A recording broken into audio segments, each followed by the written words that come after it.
పల్నాడు జిల్లా నర్సరావుపేటలో ఇటీవల జరిగిన దాడి కేసులో టీడీపీ నాయకులు ఫిర్యాదు చేస్తే కేసు నమోదు చేయకుండా పోలీసులు వైసీపీ నాయకులకు వత్తాసు పలుకుతున్నారని పార్టీ నాయకుడు బుద్దా వెంకన్న అన్నారు.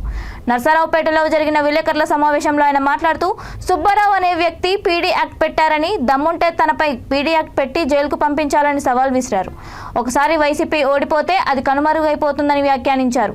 నియోజకవర్గం ప్రజలు ఎర్రటి కలుషిత నీరు తాగుతున్నారని మాజీ మంత్రి ప్రత్తిపాటి పుల్లారావు విచారం వ్యక్తం చేశారు. టీడీపీ ప్రభుత్వంలో నీటి కొరత ఉందని తెలియగానే సాగర్లో 24 గంటల్లో నీరు వదిలి సమస్య పరిష్కరించామని అన్నారు.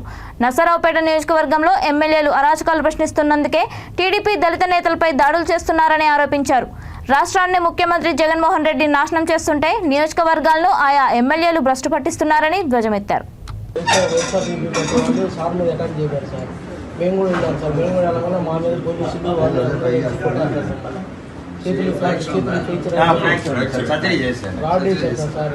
ఈ అబ్బాయి పేరేంటి? విజయ్ అండి. విజయ్ ఆ రోజు ప్రెస్ లో చెప్పాం. SC sir. Vijay SC candidate. ఇంకొక ఆయన ఉన్న ఎస్సీ ఉన్నాడు సార్. బంగారం కంప్లైంట్ ఇచ్చారా? ఎస్సీ.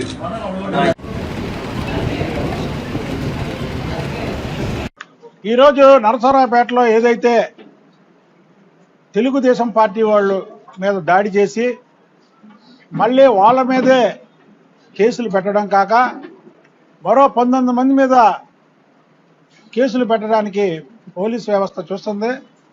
అందులో ముఖ్యంగా నరసరావుపేటలో ఎంతో పేరుగాంచినటువంటి డాక్టర్ గారు అరవింద్ బాబు గారు, ఆయన తెలియని వ్యక్తి అంటూ ఈ నరసరావుపేటలో ఎవరూ లేరు. జడా శ్రీనివాసరావు అనే వ్యక్తి 4 కోట్ల రూపాయలు ప్రజల దగ్గర వసూలు చేసి ఐపీ పెట్టి అప్స్టాండింగ్ అయిపోతే ఆ బాధితులు వీరి దగ్గరికి వచ్చారు.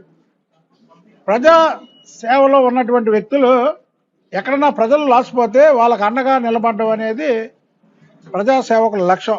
అది టీడీపీ యొక్క ఇది. దాని ద్వారా అక్కడ సుబ్బారావు గారు ఎప్పటి నుంచో ఈ ఎవరైతే గోపిరెడ్డి శ్రీనివాసరెడ్డి ఎమ్మెల్యే ఉన్నాడో ఎమ్మెల్యే చేసే అరాచకాలు కానీ ఎల్లో తీసుకొచ్చి చేస్తున్నందుకు ఆయన మీద దాడి చేయడమే కాకుండా ఏదైతే ఇన్ఛార్జ్ ఉన్నాడో ఆ రోజు అక్కడికి వెళ్తే ఆ ఇన్ఛార్జి మీద దాడి మనం అన్ని పత్రికల్లో చూసాం, మీడియాలో చూసాం. రాళ్ళు ఇంతంత రాళ్ళు ఏంటి మరి ఇటువైపు నరసరావుపేట మీకు దమ్ముంటే మీరు ఎదురు బదురు కొట్టుకుందారండి. మీరు చెప్పండి, ఒక స్థలం మీరు డిసైడ్ చేయండి, అంతేగాని బాధితులకి న్యాయం చేద్దామని వీళ్ళు మామూలుగా వెళ్తారు. సడన్ గా నువ్వు కిరాయి గుండాలతో రాళ్ళు కర్రలు కత్తులు వేసుకొని దాడులు చేస్తే దాన్ని ఎవరు ఎదుర్కోగలరు? దొంగచాటు వ్యవహారాలు ఎందుకు? మీరు రండి, టైం పెట్టండి, పోలీసులు అడ్డం పెట్టా. ఇక్కడ ఇప్పుడు బంగారాయిని ఇంకొక ఎస్సీ కుర్రాడిని ఇద్దరిని పరామర్శిస్తే విజయ్ని వాళ్ళు డైరెక్ట్ గా చెప్తున్నారు ఏమని, అక్కడ కిరాయి గుండాలతో పాటు పోలీసులు కూడా మమ్మల్ని కొట్టారు అని.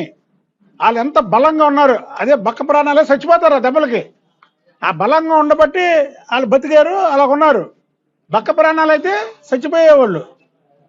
ఏం చేస్తుంది పోలీస్ వ్యవస్థ? పోలీస్ వ్యవస్థ అంటే రక్షక భటులు, ప్రజలకి రక్షణ ఇవ్వాల్సినటువంటి పోలీసులు వాళ్ళతో పాటు పడుతుంటే మీరేదో వాళ్ళ అధికారం ఉందని అధికారానికి వత్తాసు పలిగితే మిమ్మల్ని ఊరుకుంటాం అనుకుంటున్నారా? ఎవరా శివశంకర్ రెడ్డి ఎస్పీ? ఏంటి నువ్వేంటి? నువ్వు కూడా ఒక మనిషివే, అదొకటి గుర్తుపెట్టుకో. నీకు పోలీసు ఇది ఉండొచ్చు, నువ్వు కూడా ఒక మనిషివే. రేపు మా ప్రభుత్వం వస్తుంది, నిన్ను ఎక్కడికి పంపించాలో అక్కడ పంపించి ఈ కేసు ప్రత్యేకంగా ఈ నరసరావుపేటలో నువ్వు చేసినటువంటి అన్యాయం 19 మందికి మా వాళ్ళు దెబ్బతింటే నువ్వు 19 మంది కేసులు పెడతావా? మళ్ళీ ఇంకొక ఇన్ఫర్మేషన్ ఏంటంటే లేటెస్ట్ గా సుబ్బారావు గారి మీద ఆ పీడీ యాక్ట్ పెడతాడంట. పెట్టవా? వాళ్ళు నీ గురించి మాట్లాడుతున్నాం, నా మీద రవీంద్ర గారి మీద పుల్లారావు గారి మీద పీడీ యాక్ట్ పెట్టి నీకు దమ్ముంటే జైలుకి వెళ్ళడానికి రెడీ.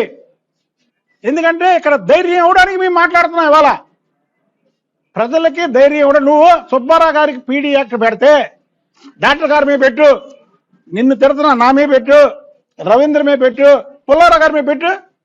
ఎంతమంది మీద పెడతావు? ఎంతమందిని జైలు పంపిస్తావు? పంపి వాళ్ళు వెళ్ళి రిప్రజెంటేషన్ ఇస్తే కనీసం పట్టించుకోవాలనేటువంటి బాధ్యతారహితమైనటువంటి వ్యక్తివి నీకు ఎస్పీ పోస్ట్ అవసరమా?